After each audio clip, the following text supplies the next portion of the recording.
Hello good morning children. तो आज हम एक्सरसाइज 16B क्वेश्चन नंबर 5 से शुरू कर रहे हैं। एप्लीकेशन बेस्ड क्वेश्चंस है, मतलब अभी तक जो हमने सीखा है वो अप्लाई करना होगा इधर। The area of a rectangular lawn is 255 metre square. If its length is 15 metre find its perimeter. मतलब यहाँ क्या दिया गया है, हमारे पास एरिया दिया गया है। Area of a rectangular lawn is, मतलब एरिया इज, ठीक है।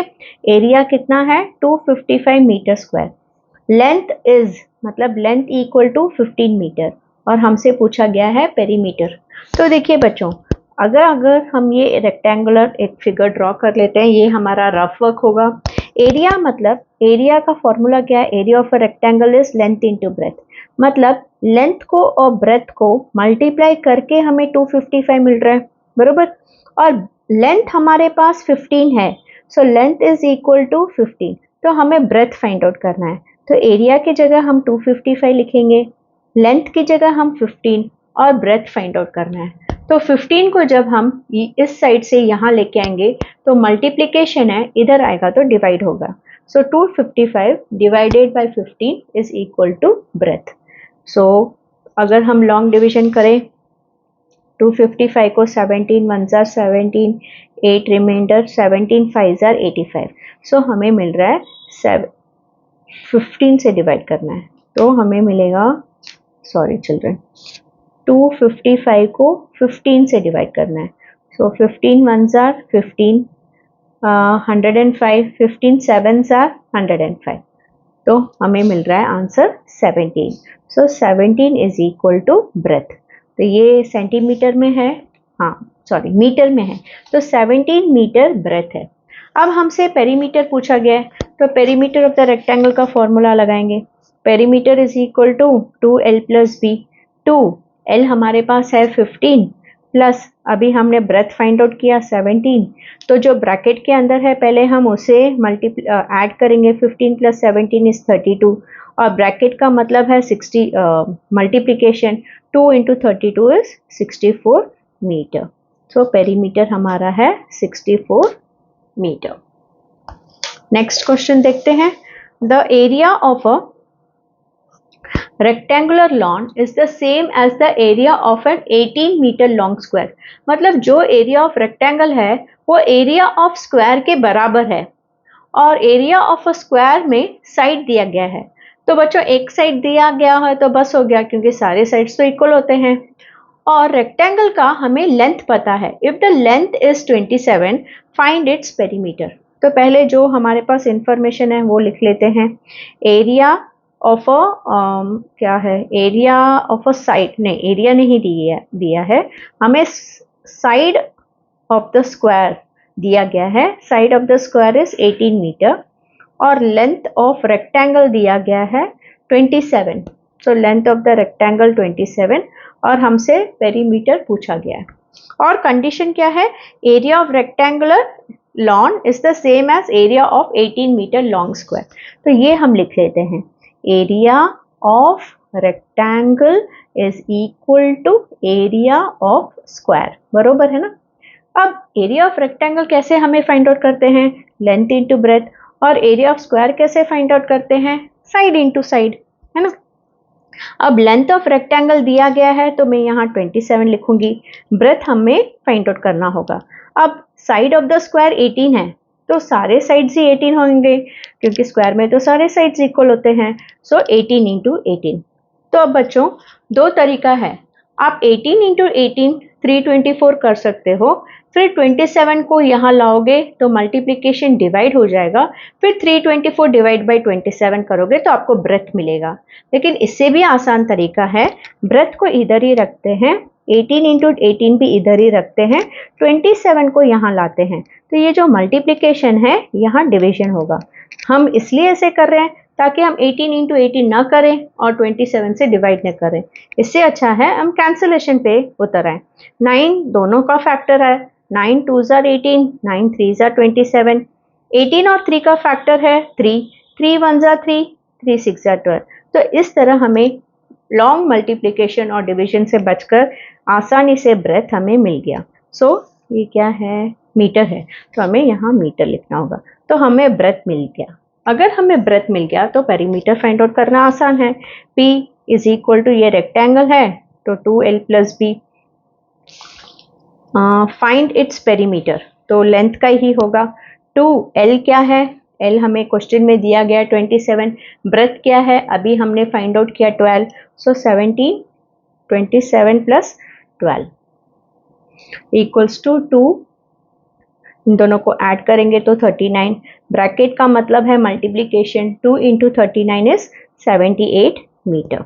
अब देखिए बच्चों, हम एरिया में स्क्वायर लगाते हैं लेकिन इधर नहीं लगाएंगे क्योंकि ये 2 इंटू 39 है और ये 27 metre plus 12 metre is 39 metre, तो एक ही मीटर है तो इसलिए एक ही मीटर आएगा। 2 into 39 is 78 metre. 7th sum, the area of a parallelogram with a height 7.5 centimeter is 71.25 centimeter square. What is the corresponding base of the parallelogram?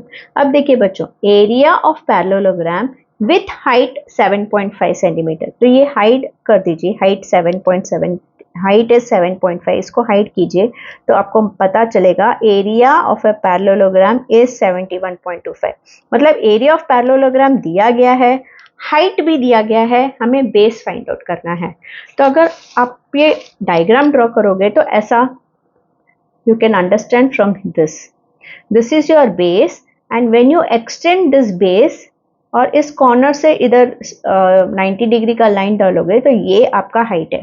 तो इस सम में हाइट, ये एरिया दिया गया है 71.25 सेंटीमीटर स्क्वायर दिया गया है और हमारे पास बेस पूछा गया है हाइट 7.5, तो ये जो हाइट है ये भी 7.5 हमारे पास है, बेस हमसे पूछा गया है। तो area is equal to, area of a parallelogram is equal to base into height.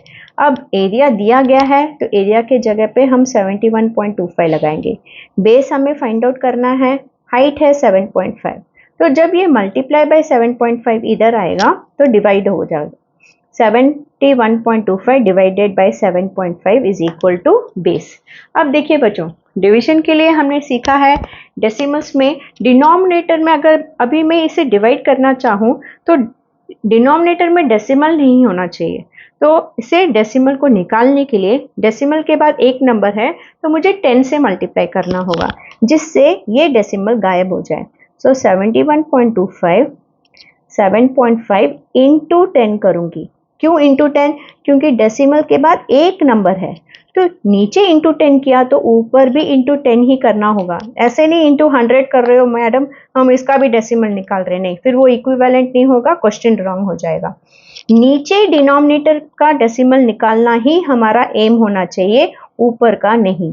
तो नीचे का डेसिमल निकालने के लिए, दैट इज डिनोमिनेटर का डेसिमल निकालने के लिए इंटू 10 कर रहे हैं तो ऊपर भी इंटू 10 ही करना, ठीक है।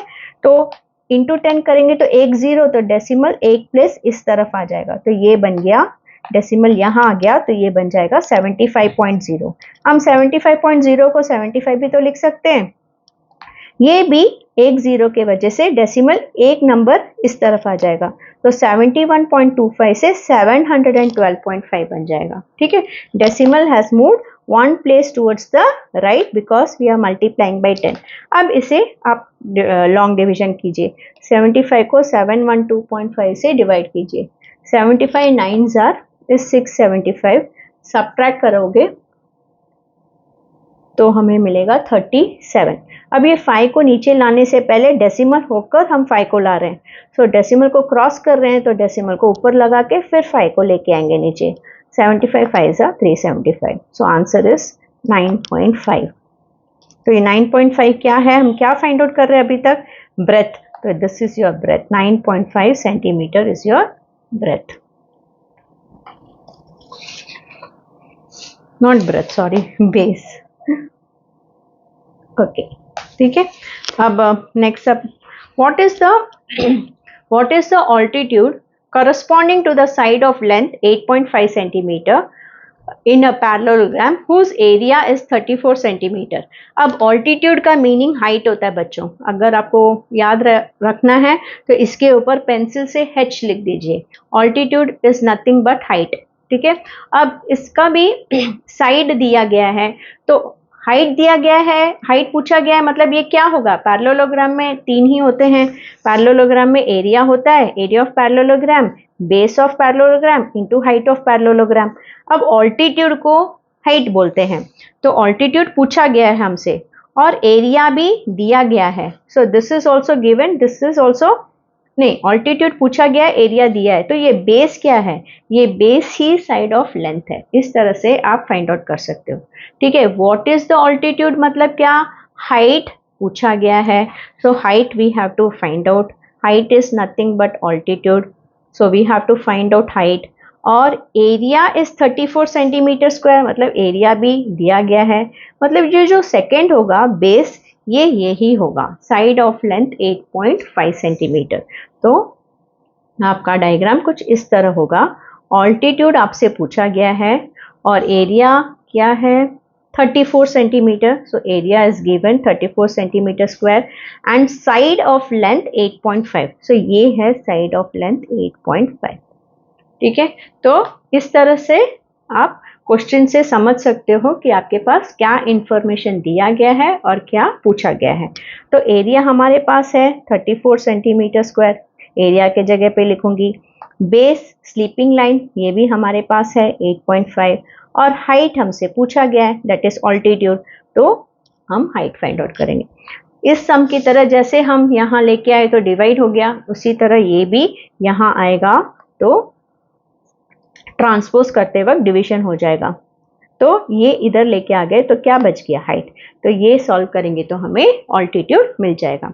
फिर से देखिए बच्चों, डेसिमल है तो हम डेसिमल डिनोमिनेटर में होगा तो हम डिवाइड नहीं कर सकते, so our M has to be remove the decimal.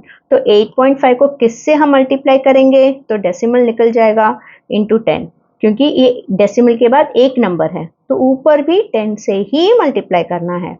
34 into 10 is 340 और ये decimal 1 place towards the right, तो 85.0 को हम 85 भी लिख सकते हैं।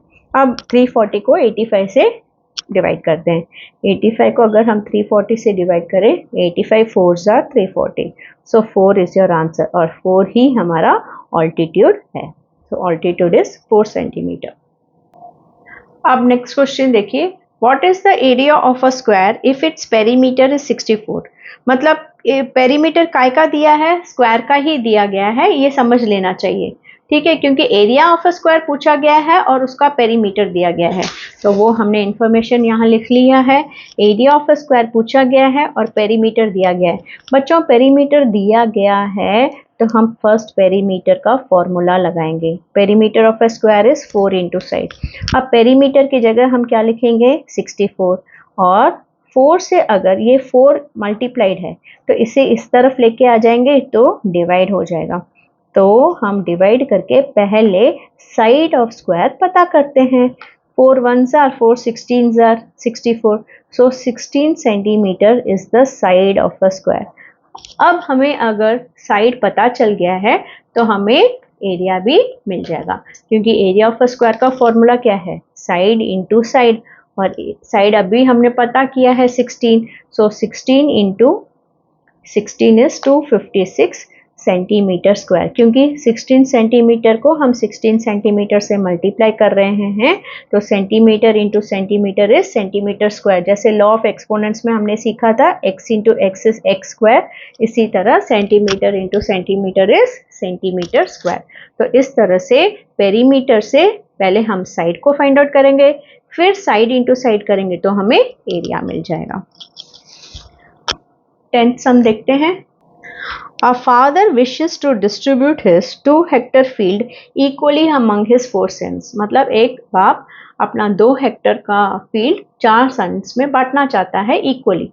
How many square meters of field which each son get? So hectares है लेकिन ये मीटर्स में एक सन को कितना मीटर्स मिलेगा फील्ड का, वो पूछा गया है।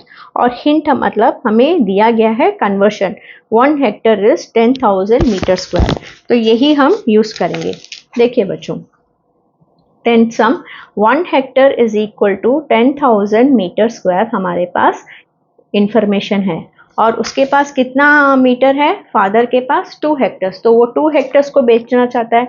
तो पहले तो हम 2 हेक्टर्स को मीटर स्क्वायर में कन्वर्ट करेंगे। अगर 1 हेक्टर 10,000 है तो 2 हेक्टर 20,000 मीटर स्क्वायर होगा।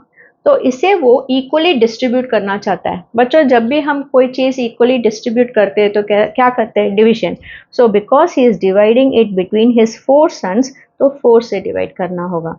4 1s are 4 5s are 20। उसके बाद कितने जीरो से, 3 जीरो। सो एक एक सन को मिलेगा 5000 metre square. So each son will receive this much share. बस इतना ही बच्चों आज की क्लास में। 11th से हम नेक्स्ट क्लास में करेंगे। अगर आपको अच्छी तरह समझ में आया तो ज़रूर कमेंट कीजिए, लाइक कीजिए और सब्सक्राइब कीजिए। Thank you.